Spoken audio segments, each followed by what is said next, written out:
Era uma daquelas férias que todos esperavam com ansiedade.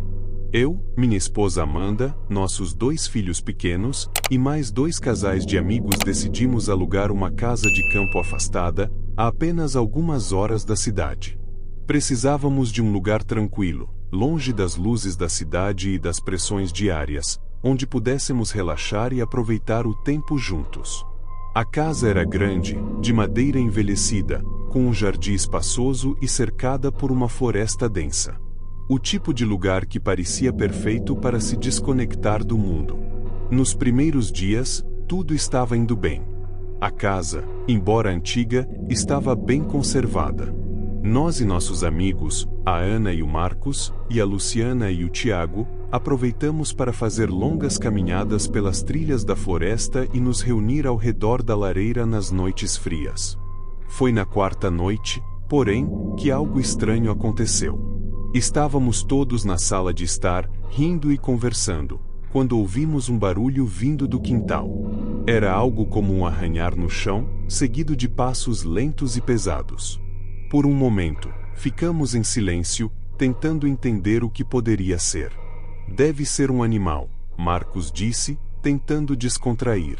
Ele sempre foi o mais corajoso entre nós. Talvez um cachorro ou algum bicho da floresta, Amanda sugeriu, mas sua voz tremia um pouco. Mas, quando fomos até a janela para olhar, não vimos nada. A escuridão do lado de fora tornava difícil enxergar claramente, mas parecia não haver ninguém ali. Todos tentamos voltar para a conversa, tentando afastar qualquer pensamento estranho, mas o ambiente já estava diferente. A tensão estava no ar. À medida que a noite avançava, a sensação de desconforto aumentava. Eu sentia como se estivéssemos sendo observados. Amanda também parecia inquieta, e as crianças, como se sentissem o clima, estavam quietas no canto da sala. O relógio marcava quase meia-noite quando ouvimos o barulho novamente, mais forte desta vez. Era um som nítido de passos arrastando, como se alguém estivesse caminhando lentamente pelo jardim. Eu vou lá fora ver o que é, Tiago disse, quebrando o silêncio. Não, Tiago, não vá. Luciana, sua esposa, protestou, visivelmente assustada. Todos na sala começaram a falar ao mesmo tempo, tentando convencê-lo a não ir. Mas Tiago parecia decidido. Ele se levantou do sofá, sem dar muita atenção aos nossos apelos, e pegou uma lanterna. Mesmo contra a vontade de todos, ele abriu a porta da frente e saiu para o quintal, dizendo que não poderia deixar aquilo nos perturbando a noite toda. O vento frio soprou para dentro quando ele fechou a porta atrás de si, e o som da madeira rangendo sob seus passos parecia aumentar a tensão de todos. Passaram-se alguns minutos, mas Tiago não retornava. O medo começou a crescer dentro de nós. O que ele estava fazendo lá fora? Eu sabia que havia algo errado, e meus amigos também estavam visivelmente inquietos. Então, Marcos sugeriu que fossemos até a porta da frente para chamar Tiago de volta. Ao abrir a porta, fomos atingidos por uma escuridão densa. A lanterna de Tiago estava apagada, e ele simplesmente havia desaparecido. Gritamos o nome dele, mas o vento parecia engolir nossas palavras. O medo se espalhou entre nós como fogo, e cada um de nós foi tomado pela sensação de que algo não estava certo. Ninguém sabia o que fazer. Ana sugeriu que chamássemos a polícia, mas estávamos tão longe de qualquer lugar civilizado que isso parecia inútil. A ideia de sair para procurar Tiago à noite, sem saber o que poderia estar nos esperando, nos paralisava. Decidimos esperar até o amanhecer, e assim fizemos, sem conseguir dormir, vigiando a porta e as janelas. Quando finalmente o sol surgiu, fomos até o quintal. O terreno estava calmo, sem qualquer sinal de Tiago ou de alguma luta. Fomos até a floresta próxima, chamando o nome dele, mas não havia vestígios de onde ele poderia ter ido. A lanterna que ele usava foi encontrada no meio do jardim, apagada, mas em perfeitas condições. Seu telefone estava em casa, e isso só aumentava o mistério. Como ele havia saído sem levar o celular? Para onde ele teria ido? A sensação de estar sendo observado se intensificava.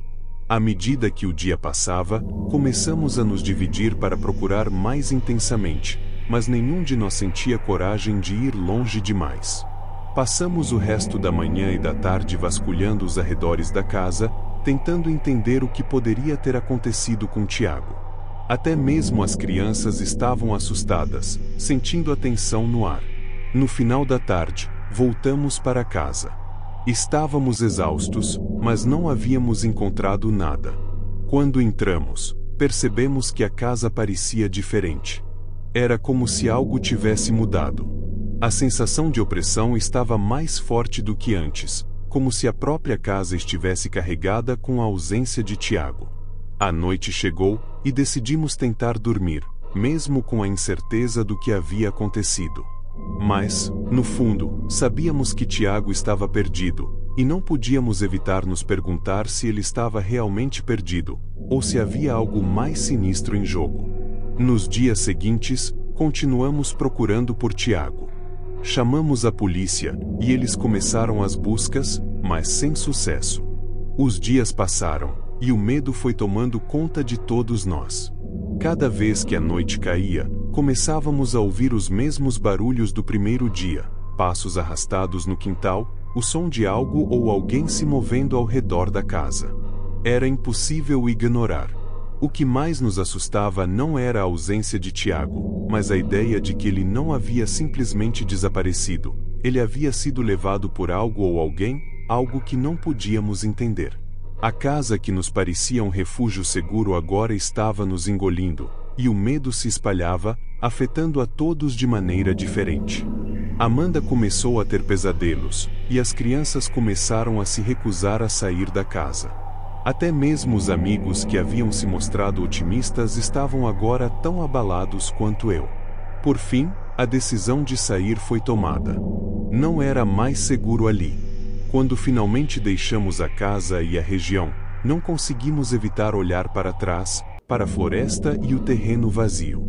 A sensação de que algo ainda nos observava, que Tiago ainda estava por ali, foi algo que nunca conseguimos deixar para trás.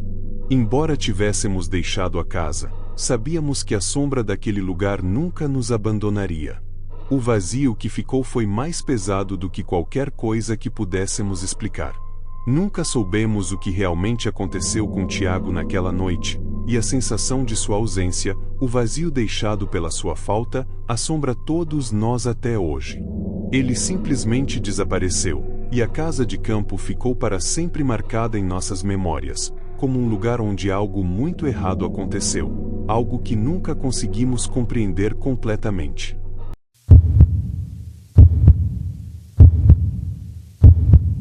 A ideia de passar uma semana longe da cidade, em uma casa de campo isolada, parecia perfeita.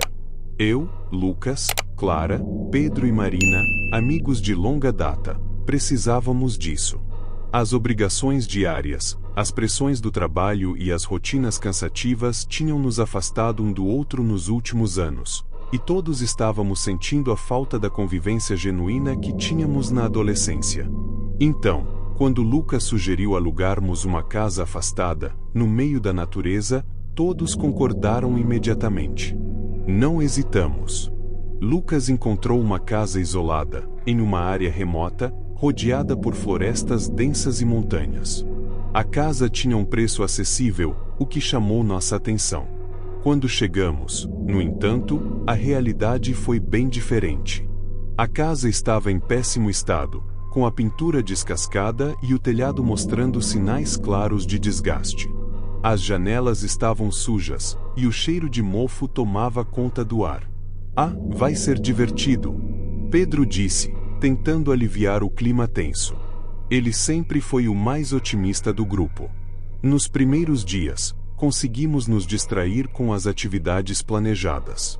Passávamos o tempo explorando a região ao redor, fazendo trilhas nas florestas e caminhadas ao redor de um lago que ficava perto da casa. A paz e o silêncio do lugar, longe de qualquer sinal de civilização, eram um alívio para todos. Mas, na quarta noite, tudo começou a mudar. Eu estava na sala, conversando com Lucas e Marina, quando ouvimos um estalo vindo do andar de cima. Era um barulho claro, como se algo tivesse caído no chão. A princípio, todos tentamos ignorar, pensando que poderia ser alguma estrutura da casa se mexendo. No entanto, logo depois, um passo mais forte, arrastado, foi ouvido. Clara, que estava mais próxima do corredor, olhou para nós com um olhar desconcertante. Alguém mais ouviu isso? Ela perguntou, com a voz tremendo. Fomos até o andar de cima, achando que poderia ser algum de nós que havia subido para o andar superior sem avisar. Quando chegamos lá, a casa estava completamente vazia. Não havia sinais de que alguém estivesse lá, nem um móvel fora do lugar. Na manhã seguinte, Clara mencionou que tinha tido um pesadelo terrível. Ela disse que havia sonhado que estava sozinha na casa, ouvindo os mesmos passos que havíamos ouvido durante a noite. Ela também falou sobre uma sensação de opressão, como se estivesse sendo vigiada. Na segunda noite seguinte, os eventos começaram a escalar. O rádio antigo que encontramos no porão, um modelo muito antigo e enferrujado, começou a emitir sons estáticos de repente. Nós havíamos desligado o aparelho antes, mas, de alguma forma, ele estava tocando novamente. Quando fomos até o porão para desligá-lo, não havia explicação para o que estava acontecendo. O rádio parecia estar funcionando sem fonte de energia, e o som da estática se misturava com uma melodia baixa e melancólica. Tentamos desligá-lo, mas o som continuava por alguns minutos antes de finalmente cessar. O ambiente estava ficando pesado, e não era só o rádio. As sombras na casa pareciam mais densas à noite. Eu não conseguia mais ignorar a sensação de que algo não estava certo ali. Pedro, sempre o mais irreverente, sugeriu que poderia ser apenas uma falha no sistema elétrico. Naquela noite, as coisas pioraram. Eu acordei no meio da madrugada com o som de passos vindos do andar de baixo. Era uma batida lenta e regular, como se alguém estivesse caminhando. No dia seguinte, Clara começou a apresentar um comportamento estranho. Ela dizia ter a sensação de que a casa a observava. Parecia que ela não estava mais totalmente presente, e suas respostas eram vagas, como se sua mente estivesse em outro lugar. Ela mencionou que, durante a noite, sentiu como se alguém tivesse sussurrado seu nome perto de seu ouvido, mas, ao olhar, não havia ninguém. Isso aumentou ainda mais o clima tenso entre nós. Foi então que Lucas sugeriu que fizéssemos uma exploração mais profunda da casa, para tentar entender o que estava acontecendo. Descer ao porão nos parecia uma boa ideia, já que todos estavam ficando paranoicos. No fundo, eu sabia que estávamos apenas tentando dar uma explicação lógica para as coisas estranhas que aconteciam. Quando chegamos ao porão, encontramos algumas coisas antigas e empoeiradas. Cadeiras quebradas, caixas cheias de objetos envelhecidos e o resto de móveis que estavam provavelmente lá desde a década de 70 ou 80. No entanto, algo nos deixou inquietos. Entre as caixas, encontramos um diário, bastante desgastado pelo tempo. A caligrafia era de alguém que, aparentemente, havia morado na casa há muitos anos. Ao abrir as páginas, lemos sobre uma série de incidentes que ocorreram na casa na década de 50, quando uma família morou ali. Desaparecimentos, sons estranhos e pessoas dizendo ter sido acordadas no meio da noite por barulhos inexplicáveis. A história no diário falava também de uma doença mental que afetou os moradores da casa, fazendo-os acreditar que estavam sendo perseguidos por algo que não podiam ver. O diário não fornecia respostas concretas, mas continha uma palavra que se repetia várias vezes: isolamento. Aquilo nos deixou desconfortáveis. Será que tudo isso não passava de uma história do passado que nossa mente estava revivendo? A casa estava nos afetando de alguma forma, e a sensação de claustrofobia, de estar preso naquele lugar, só aumentava. Naquela noite, depois de discutirmos longamente sobre o que fazer, decidimos que era melhor ir embora. Todos estavam com o nervosismo à flor da pele, e as tensões estavam elevadas. Quando fomos para nossos quartos, notei que Pedro parecia diferente. Ele não estava mais o mesmo. Seus olhos estavam opacos, como se algo tivesse tomado por dentro. Ele falou algo sobre precisar ficar na casa, mas ninguém quis ouvir mais. Não conseguíamos deixar de sentir que algo não estava certo com ele. Ele já não era o Pedro que conhecíamos. Quando finalmente decidimos sair, foi um alívio. Mas, ao tentarmos abrir a porta da frente, ela estava trancada. Tentamos as janelas, mas estavam todas emperradas. O pânico se instalou. A casa parecia estar nos prendendo ali. A sensação de claustrofobia se tornou insuportável. Decidimos usar o machado que Lucas encontrou no porão para quebrar a porta. Finalmente, conseguimos abrir a saída e corremos para fora, respirando o ar fresco da noite. Nunca mais voltamos para casa. Quando passamos pela estrada que leva até lá, sempre temos a sensação de que algo ainda nos observa. E, embora tentássemos racionalizar tudo o que aconteceu, sabemos que, no fundo, aquele lugar mexeu com nossa mente de uma forma que não conseguimos explicar.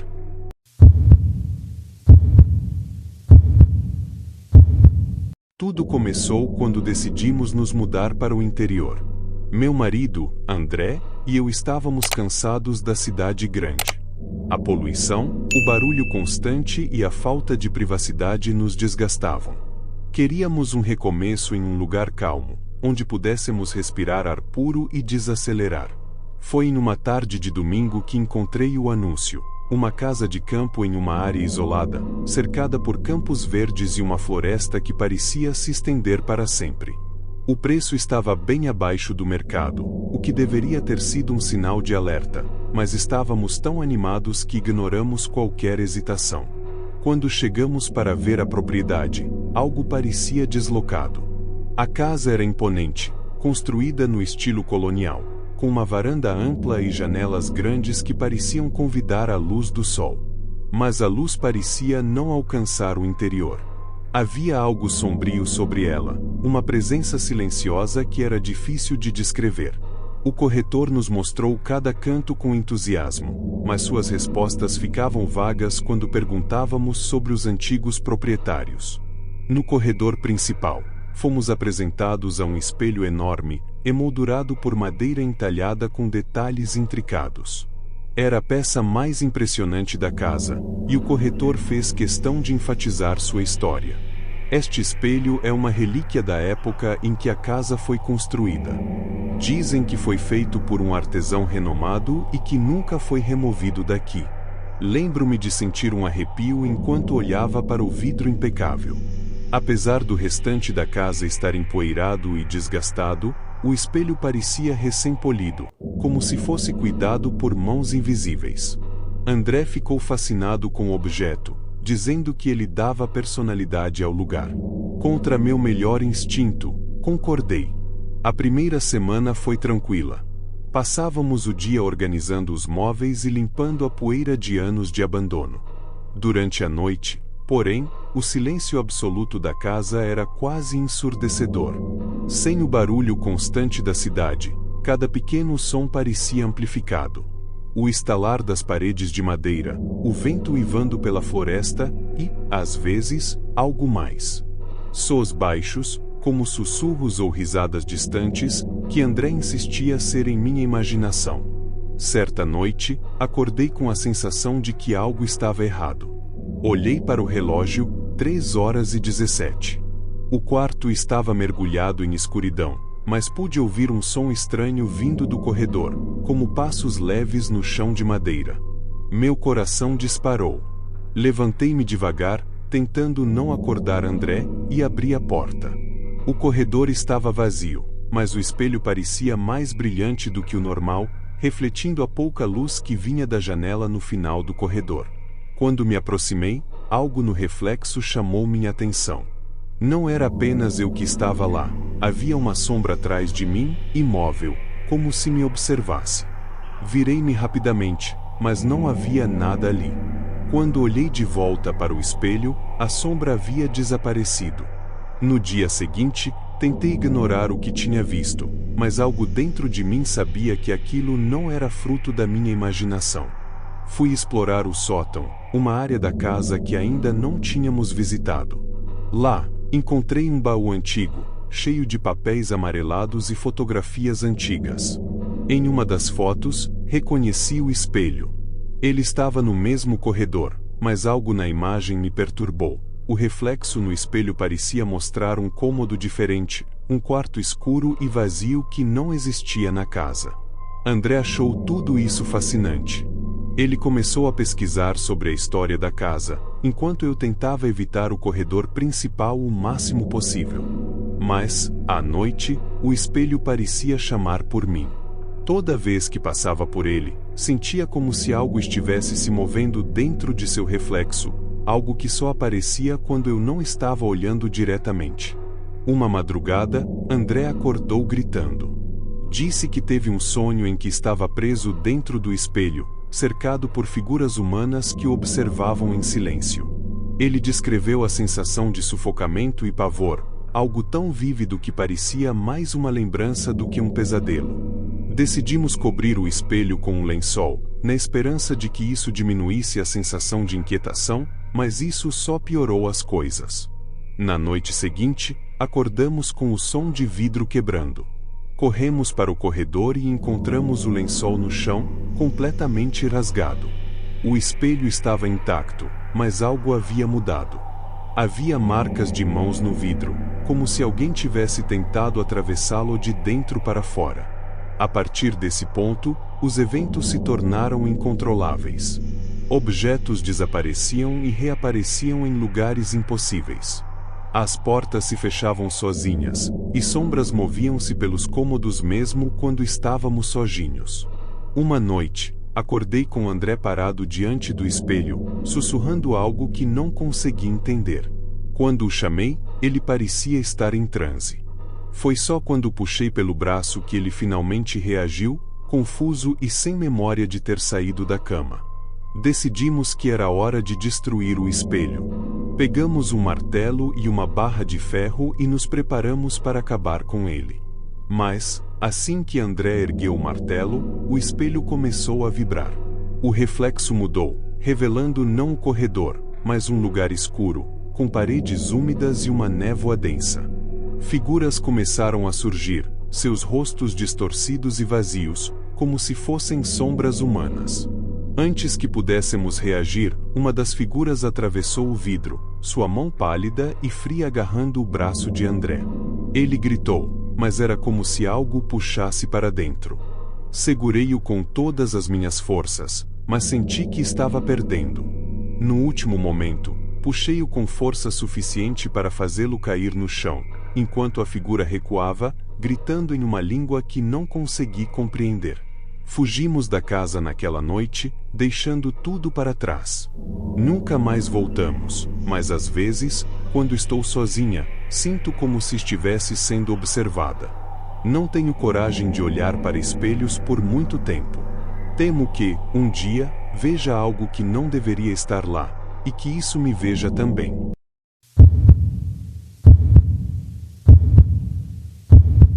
Eu sempre adorei a ideia de passar alguns dias no campo.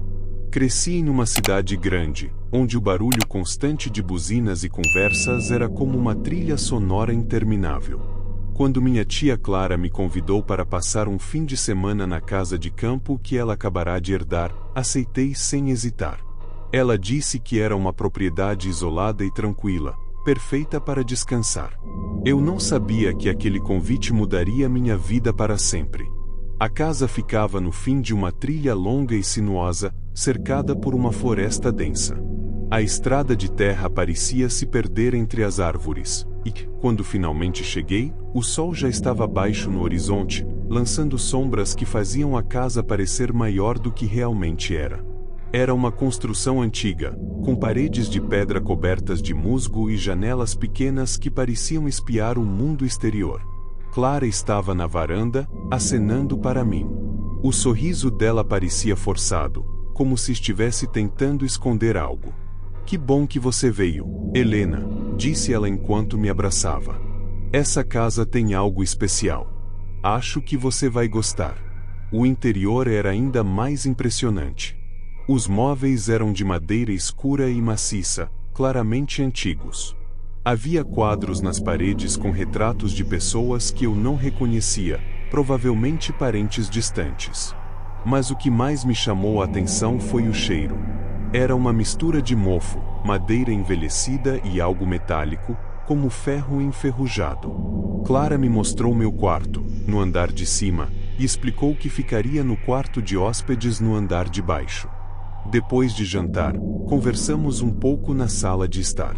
Ela parecia nervosa, desviando o olhar constantemente para as janelas, como se estivesse esperando algo. Tia, está tudo bem? Perguntei, tentando quebrar o clima estranho. Claro, claro. Essa casa só demora um pouco para a gente se acostumar.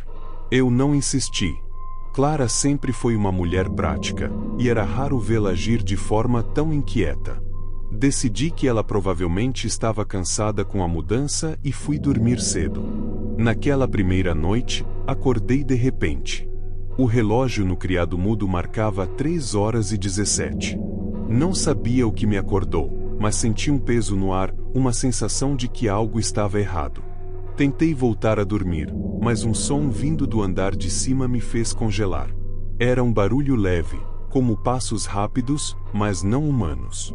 Parecia que alguém arrastava algo no chão. No dia seguinte, mencionei o ocorrido para Clara. Ela apenas riu, mas parecia desconfortável. Essa casa é velha, Helena. Deve ter sido o vento ou algum animal no telhado. Embora quisesse acreditar nela, algo não parecia certo. Durante o dia, explorei a área ao redor da casa. A floresta era incrivelmente densa, e encontrei cruzes de madeira espalhadas pela propriedade, fincadas no chão como marcadores de algo.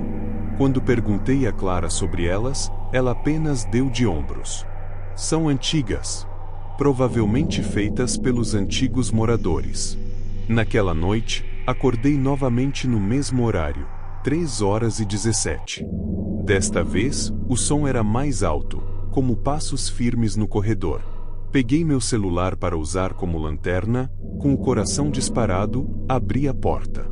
O corredor estava vazio, mas o som continuava. Ele parecia vir do sótão. Tentei me convencer de que era apenas minha imaginação, mas decidi verificar. Subi as escadas que levavam ao sótão, e o cheiro metálico ficou mais forte a cada degrau.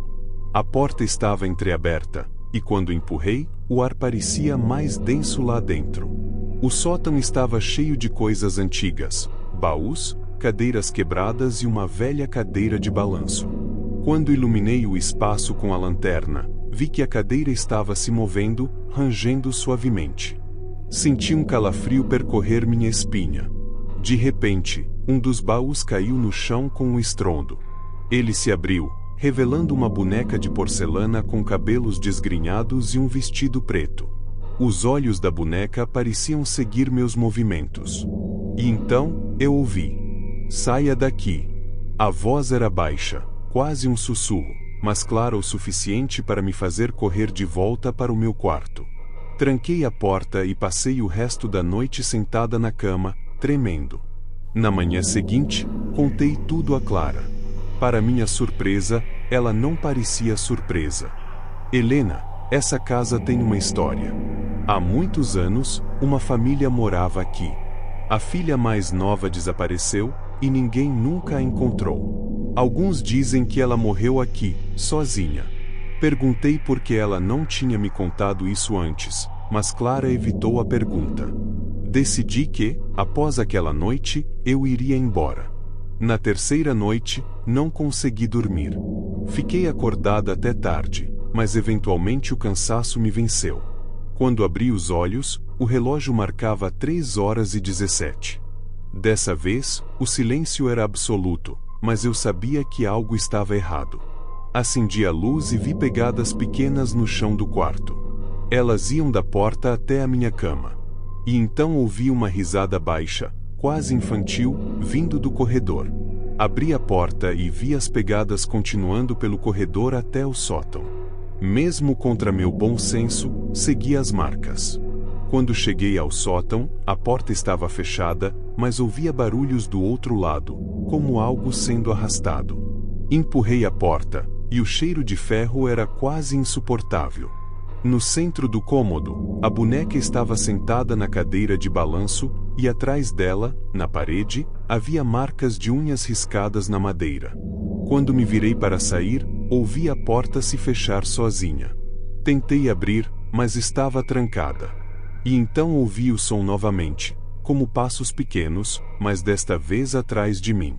Não lembro como saí daquela casa. Só lembro de correr até o carro e dirigir sem olhar para trás.